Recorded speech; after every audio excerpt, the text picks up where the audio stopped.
It was a cold evening when the city's grand music hall came alive with lights, chatter, and the soft hum of excitement. The night was special, one of those exclusive events where the most talented pianists from around the world gathered to celebrate classical music. Inside, people in elegant clothes filled every seat. Cameras flashed, glasses clinked, and conversations floated through the air like scattered notes from a distant melody. But among the glittering guests, one person stood out, not because of what she wore, but because she clearly didn't belong there. She stood near the entrance, holding a small worn-out handbag, quietly looking around as if searching for a familiar face. Her clothes were plain, her shoes slightly scuffed. Nobody paid her much attention at first. She blended into the background like a shadow that wasn't supposed to be in the frame. A few guests glanced her way, whispering softly. "Maybe she's with the staff," someone said. "She doesn't look like a performer." Another laughed lightly. "Perhaps she's lost." The woman didn't react. She only smiled faintly and walked toward the back of the hall, choosing a seat far from the stage. She didn't carry the air of someone seeking attention. In fact, she looked perfectly content just to watch. As the event began, the host, a well-known figure in the music world, took the stage with a wide smile. He spoke about the legacy of music, the importance of preserving art, and the passion behind each performance. The audience listened with polite applause. Then, one by one, the celebrated pianists took turns performing. Their fingers danced across the keys, each note precise and practiced. The crowd cheered and clapped after every performance, though the energy in the room felt more like admiration for fame than for music itself.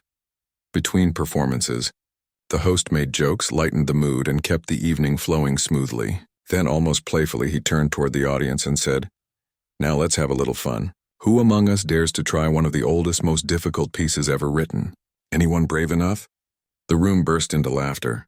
No one expected a response. It was just a playful moment meant to entertain.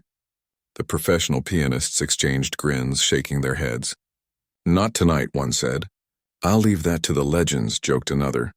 Then from the back of the hall, a quiet voice spoke up. "I'd like to try." The laughter faded instantly. Heads turned. The host blinked, confused, as the woman in the plain dress slowly rose from her seat. She looked calm but shy, her hands clasped together. "Did you say you'd like to try?" The host repeated, half amused, half uncertain. "Yes," she said softly. "If that's all right." The audience began to murmur. A few people chuckled. One man whispered loudly enough for others to hear, "Is she serious?" Another added, "She probably doesn't even know the keys." The host gave an awkward smile, trying to keep things light. "Well, I admire the courage," he said. "But you do realize this piece isn't easy? Even seasoned players avoid it." She nodded gently. "I know. I just want to play." Something about her tone, quiet but steady, caught his attention. After a brief pause, he gestured toward the piano on stage. "All right, then. The stage is yours." The audience reacted with polite laughter, as if waiting for a short, amusing disaster. The woman made her way to the front, her steps slow but confident. When she reached the grand piano, she ran her fingers lightly over the edge of the instrument, almost like greeting an old friend she hadn't seen in years. She sat down, adjusted the bench, and took a deep breath. The room buzzed softly with whispers. A few people lifted their phones to record, expecting a comical moment. The professional pianists in the front row exchanged smirks, crossing their arms, ready to be entertained by her mistake. But she didn't seem bothered. Her eyes closed for a brief second, her shoulders relaxed, and then silence. The host leaned forward, microphone in hand. "Whenever you're ready," he said. And then it happened. She pressed the first key, just one. But that single note, soft, deep, and precise, echoed through the room like a drop of water breaking the surface of stillness. Then another note followed, and another, until the hall was filled with the sound of music that didn't just come from skill. It came from something much deeper. Her fingers moved with effortless grace, touching the keys like they were extensions of her soul. The audience's whispers stopped almost instantly. The laughter faded. The professionals who had been smirking now leaned forward, their faces tightening with disbelief. Every chord she played carried emotion. It wasn't just technically perfect. It was alive. The rhythm, the pauses, the way her hands flowed, it all told a story without words. She didn't glance at the crowd once. She wasn't playing for applause. She was playing because it was the only way she knew how to speak. In those moments, the entire hall changed. The air grew heavy with feeling. The lights seemed softer, the silence between notes more meaningful. Some listeners felt chills run down their arms. Even the host, who had started the whole thing as a joke, stood frozen, his microphone lowered. The woman's expression remained calm, almost distant, as if she was lost in a memory. Each rise and fall of her melody painted an invisible picture, one that only hearts could understand. There was no showing off, no effort to impress. It was pure sincerity. When she reached the middle of the piece, something magical happened. She added a slight twist, a subtle variation that wasn't written in the original composition. It was delicate but powerful, transforming the music into something entirely her own. People began to realize this wasn't a random amateur. This was someone who understood the piano in a way that textbooks and teachers couldn't teach. She wasn't following the music. She was living it. The audience that had doubted her now sat completely still. Not a single phone was lifted anymore. Nobody dared to interrupt what felt like a sacred moment. The music filled every corner of the hall, and for the first time that evening, people weren't clapping for fame. They were feeling the music in their hearts. When the final note came, it was so gentle it almost faded before reaching the last row. She lifted her hands slowly from the keys and sat still for a second, her eyes closed, her breathing soft. Then, silence. It wasn't the kind of silence that followed a bad performance. It was the kind that comes when people are too moved to react. Seconds passed. Then, as if waking from a dream, someone began to clap. Another joined in. And then the whole hall erupted into applause. The woman stood up quietly, gave a small bow, and smiled. A real, humble smile, not one meant for cameras or praise. She looked more peaceful than proud. For her, the performance wasn't about proving anyone wrong. It was about reconnecting with something she had carried inside for years. The host, still standing at the edge of the stage, seemed lost for words. He finally spoke, his voice softer than before. "That was extraordinary," he said. "May I ask, where did you learn to play like that?" She looked at him for a moment, then at the piano, before replying in a quiet tone. "From life, I guess." There was something haunting about the way she said it. Simple, yet powerful. The audience didn't understand what she meant, but somehow they felt it. As she stepped down from the stage, people moved aside to let her pass. The same guests who had laughed now watched her with respect. Some whispered, "Who is she?" Others simply shook their heads in disbelief. She didn't wait to take pictures or speak to anyone. She just walked out of the hall, disappearing into the cool night air. The applause still echoed behind her long after she left. Outside, under the glow of the streetlights, she stood for a moment, breathing deeply. She could still feel the piano keys beneath her fingers, still hear the melody in her mind. For her, that was enough. Inside the hall, the host looked down at the piano, the same instrument that had been played by so many masters, and whispered to himself, "She played better than them all." And in that quiet realization, everyone in the room knew they had just witnessed something rare, something that couldn't be explained, only felt. They had assumed she couldn't play. But that night she reminded them that true talent doesn't wear fancy clothes and genius doesn't need an introduction. It only needs a chance to be heard. The applause still echoed faintly in the grand hall as the young woman quietly stepped off the stage. The audience was in a state of stunned amazement, whispering to one another, trying to make sense of what they had just witnessed. Some people leaned toward their neighbors, shaking their heads, repeating words like incredible, unbelievable, and how. Yet nobody had the courage to approach her immediately. There was a strange mix of awe and hesitation in the air, a feeling that she was untouchable in that moment. Not because of status or fame, but because of what she had just created with her music. She moved toward the back of the room again, keeping her head low. Her footsteps were light, almost shy, but she held herself with an unexpected calm that contradicted the nervous energy that had entered the room only minutes before. She didn't look around to see who was watching, nor did she acknowledge the small groups of people whispering her name. For her, this was a simple act, one she had done countless times in private. But tonight, the world had watched. A few guests tried to approach her, curiosity overpowering caution. One middle-aged man in a sharp suit, a music critic who had attended countless galas, took a hesitant step forward. "Excuse me," he said, his voice low but eager. I need to know your name. How did you learn to play like that?" She looked at him briefly, her eyes calm and steady. I just practiced a lot, she said quietly, almost as if it were the most ordinary thing in the world. She didn't smile, and she didn't try to impress him further. Another guest, a young pianist who had been performing at the event herself, stepped closer. She looked nervous, her hands fiddling with the strap of her purse. What you just played? It wasn't normal, she stammered. You played with feeling like you were telling a story. I've never seen anything like it. The young woman nodded slightly, as if acknowledging a compliment without making a show of it. Thank you, she said softly, then moved a few steps further, keeping her distance from the growing crowd. She didn't want attention. She just wanted to leave quietly, but the murmurs of amazement continued to grow. People began speculating about her background, trying to figure out where she had learned such talent. Some remembered hearing rumors of a child prodigy years ago who had disappeared from public life, someone who had been praised as extraordinary before vanishing without explanation. A few of the older guests leaned toward each other, whispering, "Could it be?" Meanwhile, she walked slowly toward the exit, clutching her small handbag. She had hoped to slip out unnoticed, to return to her ordinary life after giving the world a glimpse of her music. But she found that the world wasn't ready to let her go that easily. The host of the event, still reeling from what he had just witnessed, made his way toward her. He was smiling, but there was a nervous tension in his posture. "Wait a moment," he said, holding out a hand as she tried to pass by. "Please, you can't leave without telling us who you are." That was extraordinary. She stopped and looked at him. Her calm gaze met his, and there was no arrogance, no pretense, just honesty. "I'm no one important," she said. "I just wanted to play." The host shook his head, disbelief clear in his expression. "No one important?" he repeated. "Do you have any idea what you just did? People came here expecting perfection from the masters, and you brought something no one expected.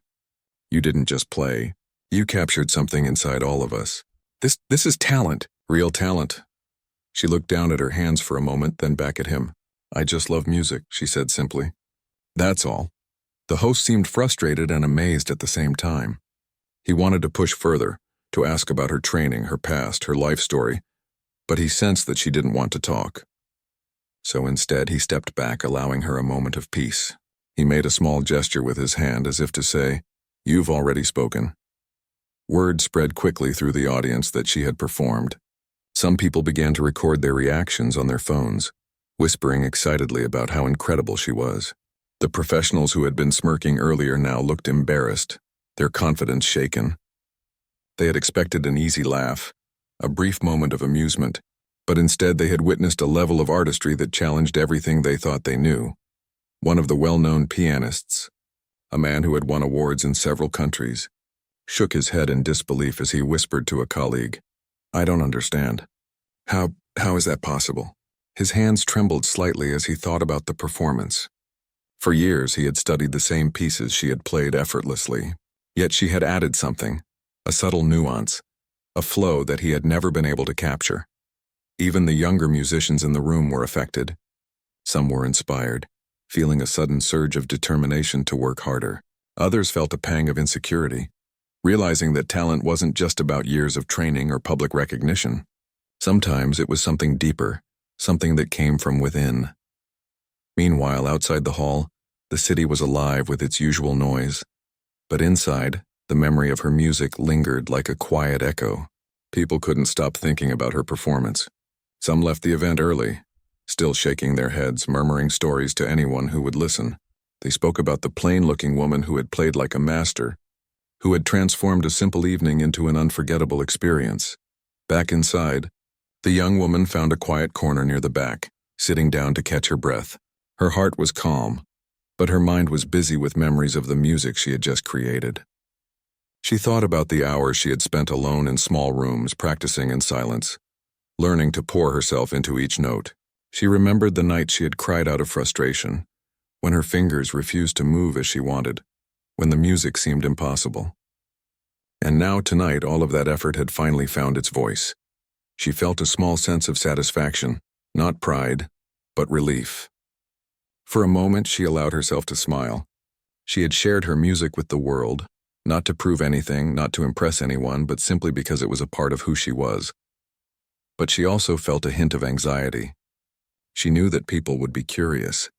They would want to know her story, her background, her life outside of music. She had always been private, avoiding attention as much as possible. She wasn't sure if she was ready for the questions, for the sudden recognition that might follow. As she sat there quietly, the host returned to her side. He didn't speak immediately. Instead, he simply looked at her, as if trying to understand how someone could be so ordinary and yet possess such extraordinary talent. Then he spoke gently. "You don't have to answer if you don't want to," he said. "But I have to ask, will you perform again? Will the world get another chance to hear this?" She paused, thinking carefully. She didn't crave fame or attention, but she knew that music was meant to be shared, that it could touch people in ways words could not. Slowly, she nodded. "Yes," she said softly. "If people want to listen, I will play." The host smiled, relief and excitement mixing in his expression. "Then you must know," he said, "that tonight you've changed something. People will not forget what they heard, and they will want to hear more." She nodded again, understanding the weight of his words. She wasn't sure she wanted to become a public figure, but she realized that her music had power, and sometimes power could not be hidden. Around her, people continued to talk in hushed tones. The critics, the professionals, the young musicians, all were processing what they had witnessed. Some were still skeptical, thinking it might have been a one-time fluke. Others were convinced that this was the beginning of something extraordinary. In the crowd, a few people began taking notes, trying to capture every detail of her performance. The way her fingers moved, the expression on her face, the subtle nuances of her interpretation. They wanted to remember it, to study it, to understand it. And yet she remained calm, quiet, and unobtrusive. She didn't seek attention. She didn't demand recognition. She simply existed in her own world, where music was life and life was music. As the night went on, the event slowly came to an end. People began leaving, still talking excitedly about what they had seen. But for her, it was not the applause or the whispers that mattered. It was the music itself, the way it had allowed her to connect with people, even strangers, through something universal and beautiful.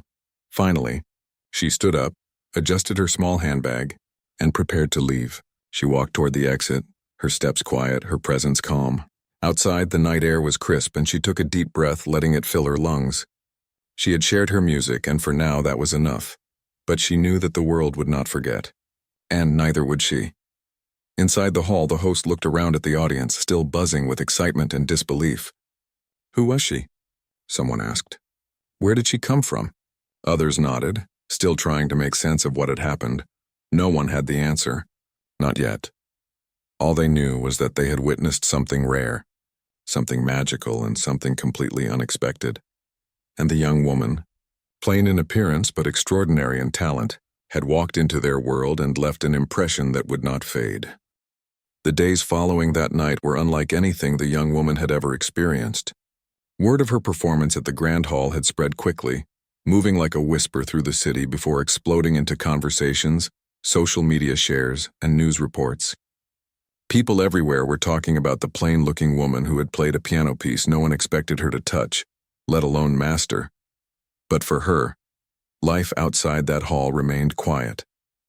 She returned to her small apartment, tucked away in a part of the city few visited. The walls were bare except for a single piano in the corner. It was an old, slightly chipped instrument, nothing like the grand stage she had played on, yet it was hers.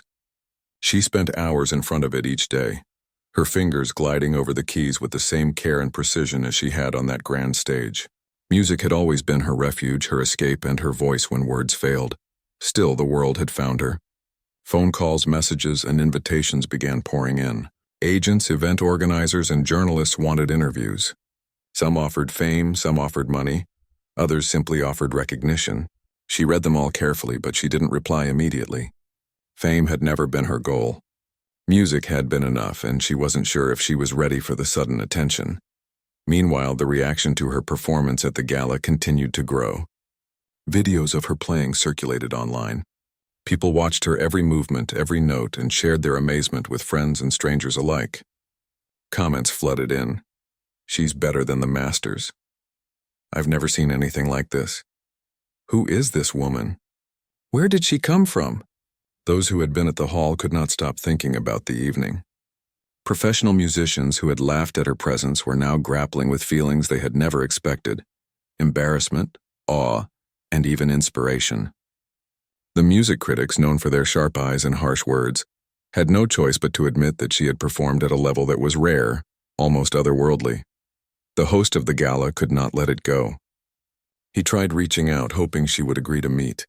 He wanted to understand the story behind the music, to learn what had driven someone so young and seemingly ordinary to achieve something extraordinary. He sent a polite message, explaining that she had touched the hearts of everyone in the room, that her performance had changed the night forever. She received the message but did not respond immediately. Instead, she sat by her piano, letting the notes linger in her mind, replaying the melodies she had created. Every chord reminded her of the countless hours she had spent alone, practicing in silence.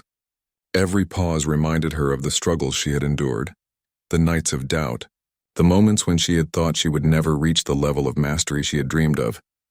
Eventually, curiosity got the better of her. She decided to meet the host, not because she wanted fame, but because she sensed that he had genuinely appreciated the music. Perhaps, she thought, someone needed to understand that what she did was more than performance. It was life itself. When she arrived at the venue to meet him, the host greeted her warmly, though still in awe. He looked at her carefully, as if trying to measure the enormity of the talent he had witnessed. "I still can't believe what I heard," he said. "It wasn't just the technical skill. You played with heart. You played with a depth that made everyone in that hall stop and listen.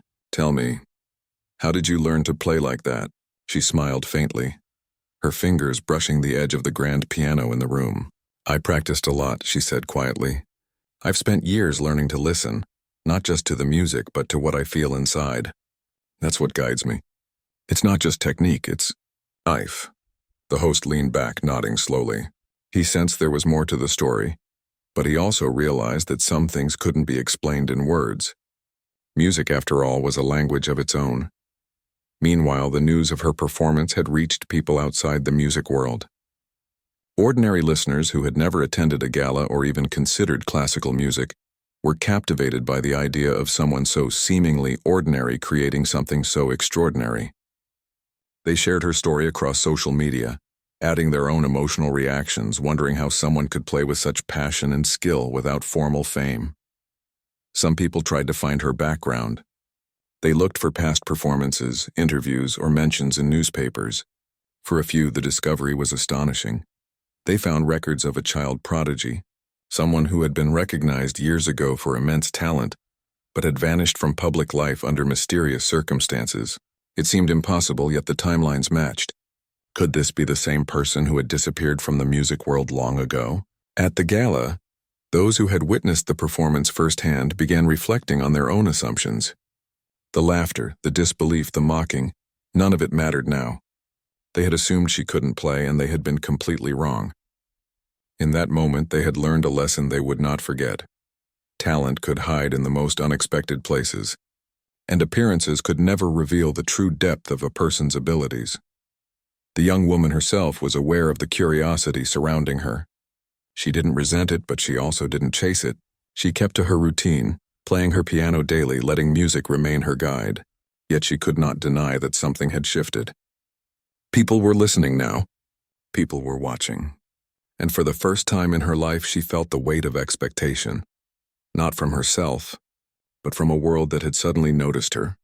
One evening, after playing a particularly challenging piece, she leaned back in her chair and closed her eyes. She thought about the night at the gala, the surprised faces, the whispered questions, and the applause that had seemed to freeze in the air. She remembered the moment she first pressed the keys, unsure if anyone would listen, unsure if she could even meet the expectations she had set for herself. And yet, in the end, she had created something that moved people deeply, something that no one would forget. It was then that she realized the power of her music went beyond technical skill. It had the ability to reach hearts, to break through assumptions, and to connect with people in a way that words never could. She understood that her gift was not just for herself. It was for anyone willing to listen, for anyone willing to open their hearts to something real and pure. The following weeks brought new experiences. Invitations to perform arrived from unexpected places: local theaters, small concert halls, and even schools. She declined some, unsure if she was ready for large audiences, but she accepted a few intimate performances where she could share her music without the pressure of fame. Each performance reinforced what she had already discovered. Music was more than sound. It was a bridge between people, a way to communicate emotions that were otherwise impossible to express. As she played for these smaller audiences, she noticed the subtle changes in their expressions. Eyes softened, shoulders relaxed, and hearts seemed to open in response to the music. People who had been tense or distracted arrived in silence and left transformed. She realized that her gift could touch ordinary lives in extraordinary ways, and yet curiosity followed her everywhere. People wanted to know about her past, how she had learned to play, why she had disappeared from public life. She shared fragments of her story, a childhood filled with long hours of practice, a family who supported her in their own quiet ways, a life that valued music above recognition. But she never shared everything. Some parts were too personal, too raw, too intertwined with memories that were both beautiful and painful. Even as the world watched, she remained herself, quiet, humble, and focused on the music. She didn't crave fame, accolades, or wealth. She only sought to express what was in her heart, and in doing so, she discovered something remarkable. People would notice, and sometimes, the world could change simply by listening. One evening, a young music student approached her after a performance. "I don't understand how you do it," the student said, eyes wide. "You play with so much emotion, and yet it's so precise. How do you even begin to learn something like that?" The young woman smiled gently. "You don't learn it all at once," she said. "You listen. You practice. You feel every note. And most importantly, you let the music come from inside you, not from outside expectations. That's when it becomes real." The student nodded, absorbing every word. She knew that what she had witnessed was not just technical mastery. It was life itself expressed through sound. And she realized that the lessons went far beyond piano keys. They were lessons about patience, perseverance, humility, and courage. Meanwhile, the world outside continued to speculate. Journalists tried to trace her history, hoping for answers to questions that might never be fully revealed. Critics debated whether her talent was the result of innate genius, years of rigorous practice, or something more mysterious. Some tried to compare her to the masters, but it became clear that comparisons were meaningless. She was her own standard, her own measure of excellence. Inside, she remained grounded. She continued her daily practice, returning to her small apartment and her old piano. The outside world was loud, curious, and eager for answers, but she knew that her music was what truly mattered. It was what connected her to others, what allowed her to speak when words could not. And slowly, people began to understand the truth. The young woman who had once been assumed incapable of greatness had power. As the days passed, the world's curiosity about her grew stronger. People no longer saw her as just the plain woman who had surprised everyone at the gala. They began to wonder who she really was, where she had come from, and why someone with such incredible talent had remained hidden for so long. The whispers in music circles turned into conversations across cities, and her name, though still unknown to many, became associated with awe and mystery. But she herself remained quiet.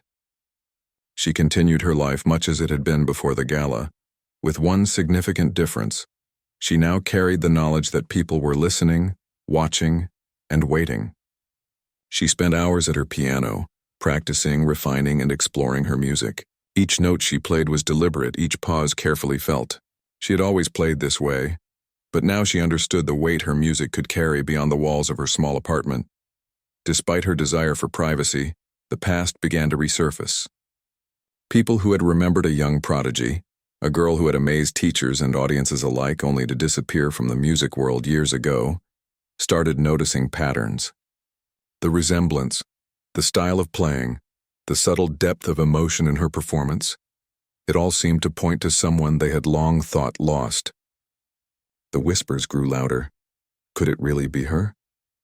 Inside the city's music community, those who had once dismissed her appearance now began to study it more carefully. Videos of her performance circulated in private forums, and experienced musicians debated the possibility that she was the prodigy who had once been praised as a future master of her generation. Those who remembered the child's brilliance were shocked. The quiet, modest woman in their midst had not only retained her talent, but had refined it into something beyond their imagination. She, of course, noticed the renewed attention, but remained composed. She didn't seek the fame, but she understood that the curiosity surrounding her was inevitable. One afternoon, after a small private performance at a local music school, a teacher approached her hesitantly. His hands shook slightly as he held a notebook filled with notes from her previous performances. I think I know who you are," he said softly. "You were the prodigy, the one who vanished years ago."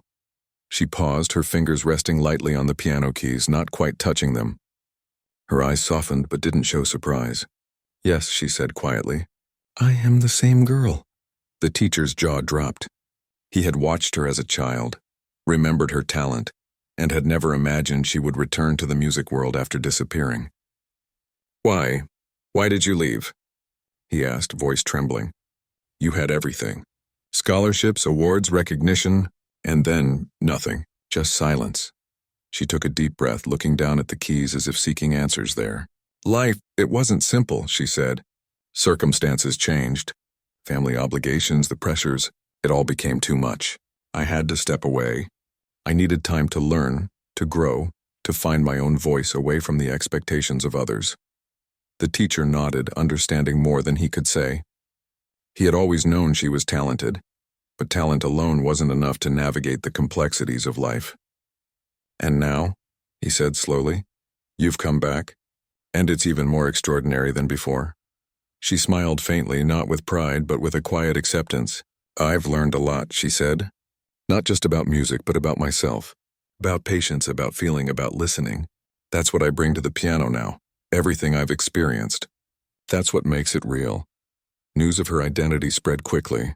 Articles appeared online, newspapers ran stories, and social media exploded with excitement. People who had never cared about classical music suddenly found themselves fascinated by this woman who had disappeared and returned, seemingly unchanged, yet profoundly transformed.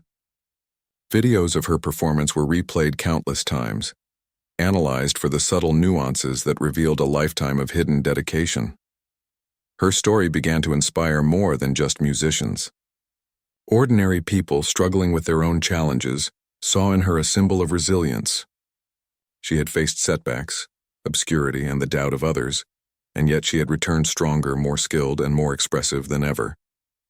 People admired not just her talent, but her courage to reclaim her place in the world, quietly and without fanfare. Meanwhile, in the music community, debates flourished. Critics who had once dismissed her were now forced to reconsider their judgments. Young musicians looked at her with a mix of respect and awe, realizing that the path to mastery was rarely straightforward and often required personal sacrifice and deep introspection. Teachers spoke of her as an example of what true dedication could achieve, emphasizing the importance of emotional connection to music rather than mere technical skill. Despite the sudden fame, she remained focused on her art. Invitations poured in for performances at renowned venues, but she chose carefully, accepting only those that allowed her to remain true to her music. She wanted her performances to be about the connection with the audience, not about spectacle or recognition. Each time she played, she felt the responsibility to share something meaningful, something that transcended applause and accolades. As her story unfolded, she began to reflect on her childhood as a prodigy. She remembered the long hours of practice, the teachers who pushed her relentlessly, and the overwhelming expectations that came with being recognized as a child genius. At the time, she had loved music deeply, but the constant pressure had made it feel like a burden. Leaving the public stage had been necessary for her sanity, for her ability to reconnect with music as a source of joy rather than obligation. Now, years later, she had found that balance. She played with freedom, letting emotion guide her fingers rather than rigid technique. The music she created was a reflection of her life experiences, her struggles, her triumphs, and her quiet moments of introspection.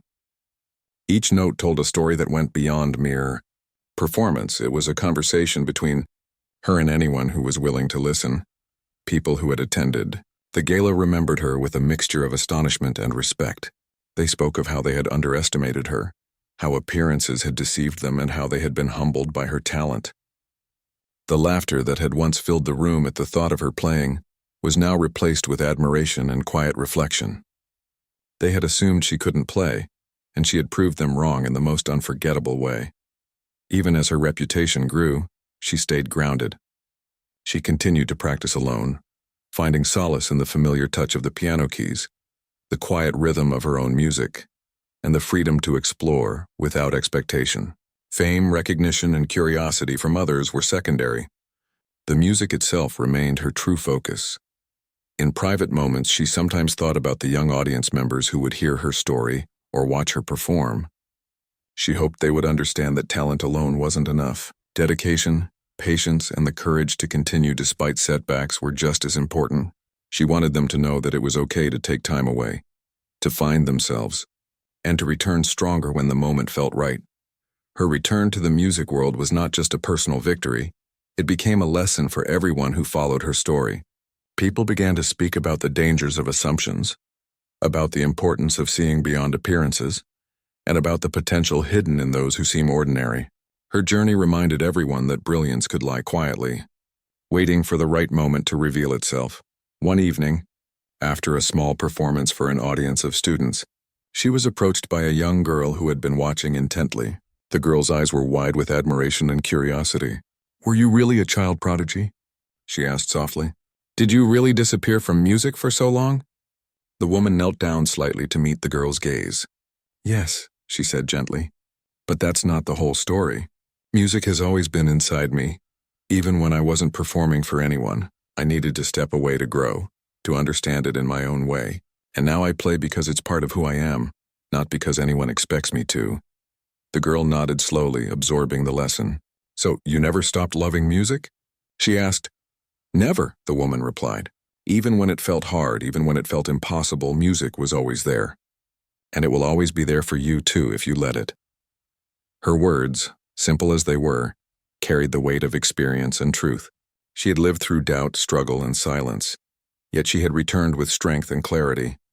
The students who heard her story felt inspired, realizing that talent, dedication, and perseverance could overcome even the most challenging circumstances. As her story continued to unfold, she became more than just a performer.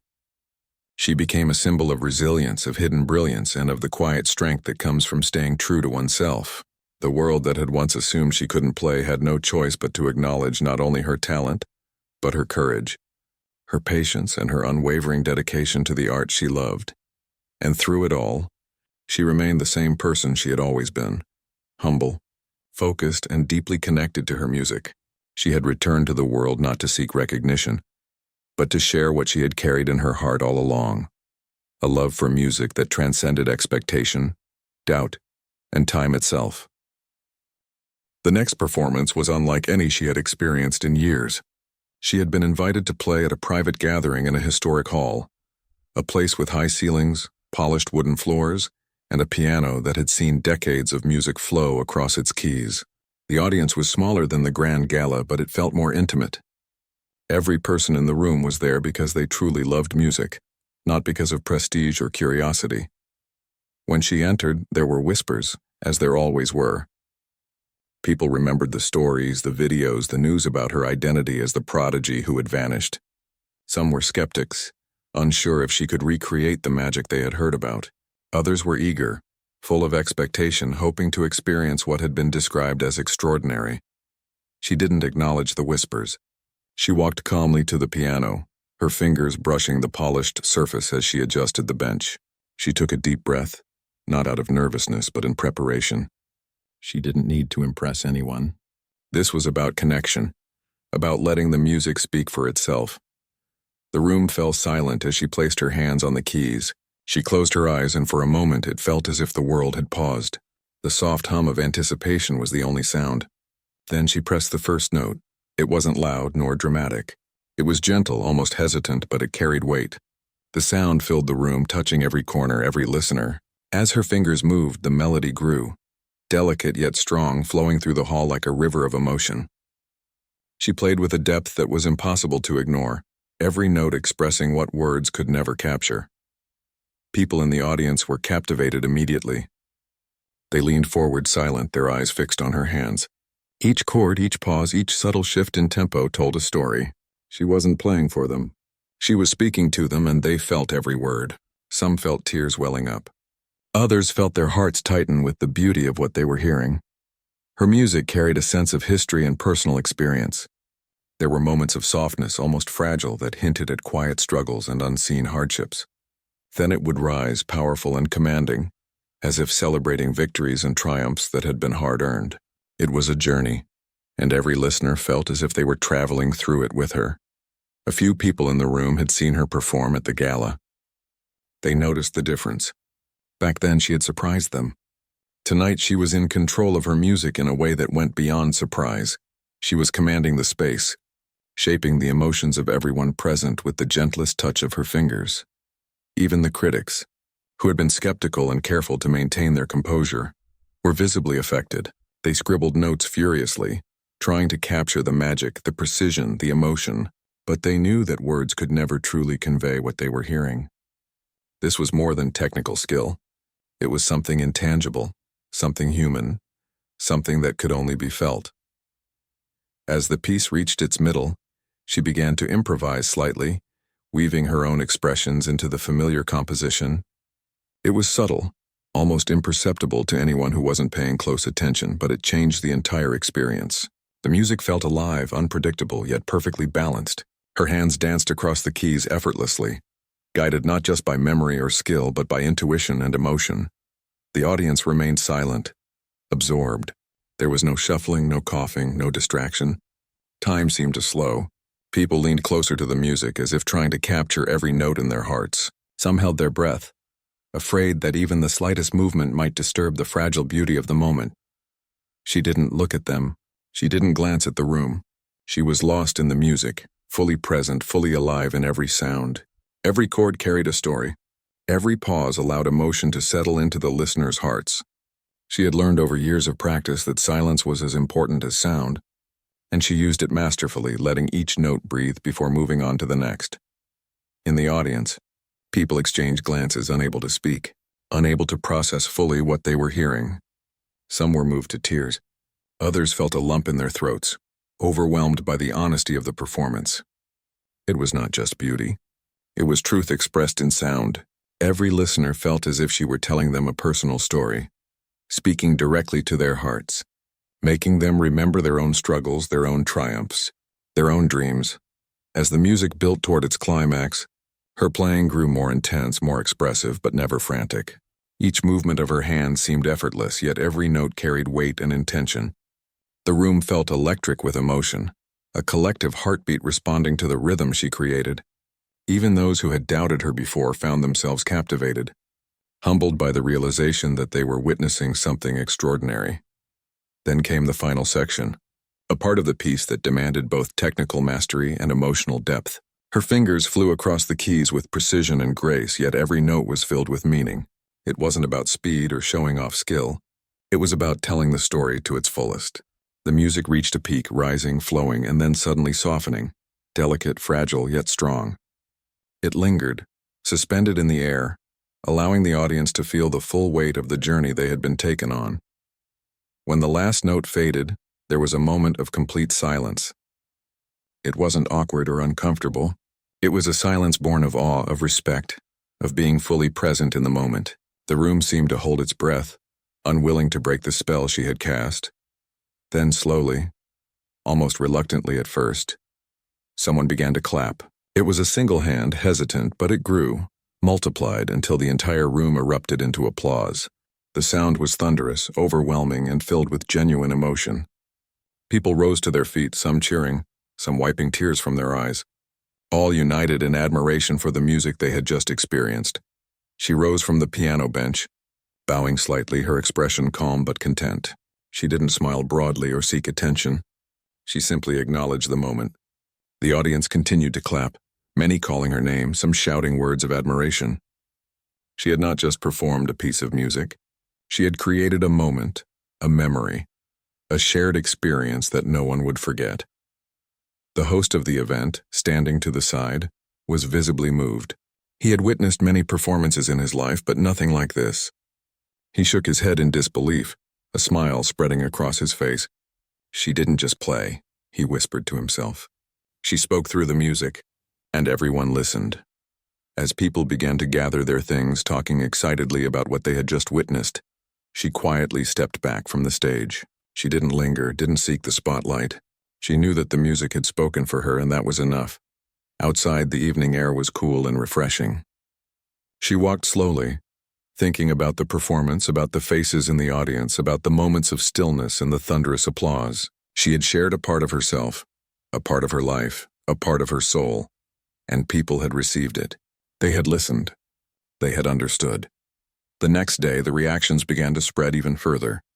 People who had attended told friends and family, shared videos online, and described the emotional impact of the performance. Critics wrote glowing reviews, calling it one of the most moving and technically perfect performances they had ever witnessed. Musicians debated her style, trying to understand how someone could play with such precision while conveying so much emotion, and yet, despite the recognition, she remained grounded. She returned to her small apartment, to her old piano, and played in the quiet, private moments where music was simply music, not performance. She understood that fame and attention were fleeting, but the connection between her and her music was eternal. As she played alone, she reflected on what had happened. She realized that music was not just a talent or a skill. It was a way to communicate without words, a way to reach hearts, a way to heal, inspire, and connect. Tonight she had not just played a piece, she had shared herself, and the world had responded in kind. She knew there would be more performances, more invitations, more expectations, but she also knew that she could remain true to herself. She could continue to play, not for applause, not for recognition, but for the music itself, for the connection it brought, and for the people willing to listen. And in that moment, she understood fully what she had always known deep down. Her talent was not meant to be hidden, but neither was it meant to be used for vanity or spectacle. It was meant to touch hearts, to inspire, and to remind people of the beauty that could exist when someone played not just with skill, but with soul. She had come to the stage quietly, unassuming, and she had left it transformed, not because of her own desire, but because the world had been ready to hear what she had to say through her music. That night she proved once again that appearances could be deceiving, and that true mastery was found in passion, emotion, and authenticity, not just technique or recognition. And as she sat alone, hands resting on the keys, she knew that the music was far from over. There were more stories to tell, more moments to share, and more hearts to touch. She was ready for them, as long as she could continue to let the music speak first. The final performance came on a night that seemed ordinary to most, but it would become unforgettable for everyone present. The venue was a large concert hall, one she had only seen in passing before. Its walls were high, its acoustics rich, and its stage grand. The audience filled every seat, buzzing with anticipation. Some were regular concert goers familiar with music and performance. Others were people who had followed her story, the story of the woman who had once disappeared and returned to the world with unmatched talent. She arrived quietly, unnoticed at first, carrying herself with the same calm and humility that had always defined her. There were whispers as people recognized her, a low hum of curiosity mixed with excitement. Cameras clicked discreetly, and a few people even held back tears, recalling the videos and stories they had watched and read.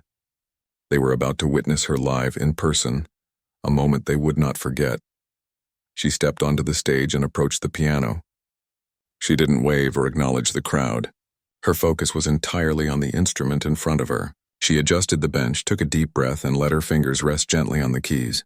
The audience fell silent, sensing the weight of the moment, the calm before something extraordinary was about to happen. She began with a single note, soft and deliberate. It resonated through the hall, capturing the attention of everyone present. As her hands moved across the keys, the music grew, not in loudness but in presence. Every note carried intention, every pause held meaning. She was not performing for applause or recognition. She was performing to share something deeper, something profoundly human. The piece started slowly, almost hesitantly, but it was clear that it was building into something much greater. The audience felt it immediately. They leaned forward, unable to look away, captivated by the purity and strength of the sound. Every person in the room felt connected, as if she were speaking directly to them through the music. She had chosen this piece carefully. It was a composition that demanded technical mastery, But more importantly, it allowed her to pour emotion into every note. It was a story of struggle, of resilience, of hope, and she told it without words. The audience could feel the narrative unfold, the quiet moments of doubt, the bursts of energy that represented courage, and the gentle pauses that spoke of reflection and understanding. As she moved through the middle section, she began to infuse her own improvisations, subtle variations that added depth and uniqueness to the piece. Every movement was precise yet completely natural, a reflection of years of practice and an intuitive connection to the music. Those who had studied her videos or read about her prodigy days could see the extraordinary skill.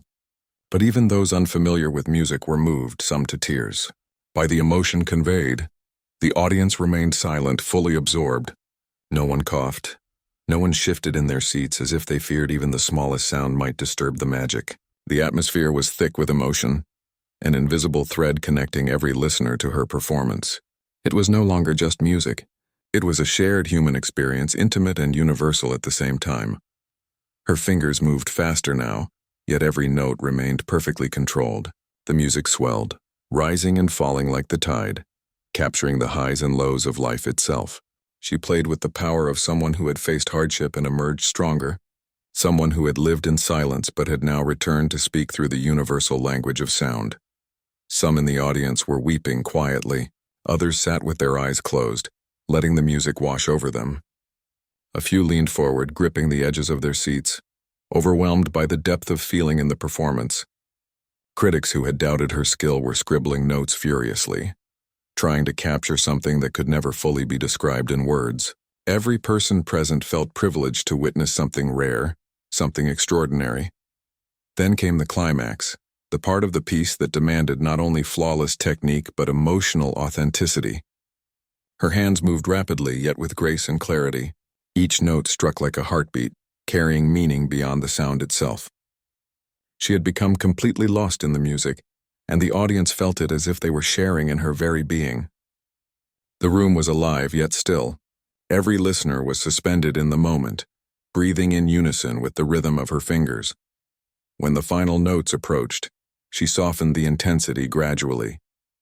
The music flowed into quiet passages, delicate and fragile, yet full of strength. There was a sense of release, of resolution, of a journey coming to an end. She held the last note, letting it linger, filling the hall with a resonant silence that felt almost sacred. And then, the sound faded. For a heartbeat, there was complete stillness. The audience could hardly believe the experience they had just shared. It was not just technical mastery they had witnessed, it was a profound human expression, a story told through music alone. They waited, uncertain, afraid to break the spell, until finally a single hand clapped. The sound grew, multiplied, until the hall erupted into applause. It was thunderous, overwhelming, heartfelt. People stood, cheering, some wiping tears from their eyes. They clapped, stomped, and shouted in appreciation. It was not just admiration for skill. It was gratitude for the emotional journey, the honesty and the depth of the performance. She stood from the piano bench, bowing slightly. Her expression was calm, serene, yet a subtle satisfaction showed in her eyes. She didn't need to smile broadly or wave. The music had spoken for her, and the audience understood. They had felt her journey, her struggles, her joy, her strength, and they were responding in the only way they could, with pure, unrestrained emotion. People began to approach her afterward, some with tears, others with excitement. They wanted to thank her, to tell her how the music had touched them, changed them, or inspired them. A young student, barely old enough to read music, approached with wide eyes. "I've never felt anything like that," the child whispered. You made me feel like I could do anything." She knelt down slightly, meeting the child's gaze. "You can," she said softly. "Music is not just about playing notes. It's about listening, feeling, and expressing what's in your heart. You have that too. Don't be afraid to find it." Adults also shared their gratitude, recounting how the performance had reminded them of lost dreams, of hope, or of moments of courage in their own lives. One elderly man, a retired musician, held her hand gently. "I've played for decades," he said. "I've seen many talented people, but you've shown something rare, something pure. Thank you for reminding me why music matters." Even the critics who had been skeptical admitted defeat in the best possible way. They wrote of her as a force of nature, a talent beyond comparison. a woman whose music transcended skill to become a living, breathing expression of human experience. Reviews praised not just her technical abilities, but the emotional depth and connection that permeated every note. Despite the overwhelming response, she remained humble. She did not seek accolades, interviews, or social media fame. She continued to play in quiet moments privately, allowing music to be her sanctuary and her voice. She understood that the power of her gift lay not in recognition, but in its ability to reach hearts, to inspire, and to connect people beyond language or culture. Later that evening, as she walked outside into the cool night air, the applause still ringing in her ears, she felt a deep sense of peace. The journey had not been easy. Years of solitude, practice, doubt, and perseverance had led her to this moment. She had faced the world's assumptions, its skepticism, and its judgments, and she had emerged not only skilled but transformed, capable of touching countless lives through her music. She thought about the young prodigy she had once been, the quiet girl who had disappeared from the public eye. That girl had faced pressure, fear, and uncertainty, and now she realized she had become someone stronger, more expressive, and fully herself. Music had been her constant companion, guiding her, shaping her, and allowing her to communicate what words never could. As she looked back at the hall, the lights now dimmed, she smiled faintly. She knew the world would remember this night. But more importantly, she knew that she had stayed true to herself, to her music, and to the story she wanted to tell. Fame, recognition, and accolades were fleeting. What mattered was the connection, the emotion, the humanity that could flow from one soul to another through something as simple and profound as music. And in that understanding, she felt complete. She had entered the world quietly, assumed to be ordinary, underestimated by many. She had played, and in doing so, she had not only proven her talent but reminded everyone of the power of patience, perseverance, humility, and passion. She had shown that true mastery was not about appearances, fame, or expectation. It was about honesty, emotion, and the courage to follow one's heart. That night, she walked away from the stage not just as a performer, but as a storyteller, a guide, and an inspiration. The world had finally listened. And in her music she had spoken what could not be spoken in words, and the world at last understood.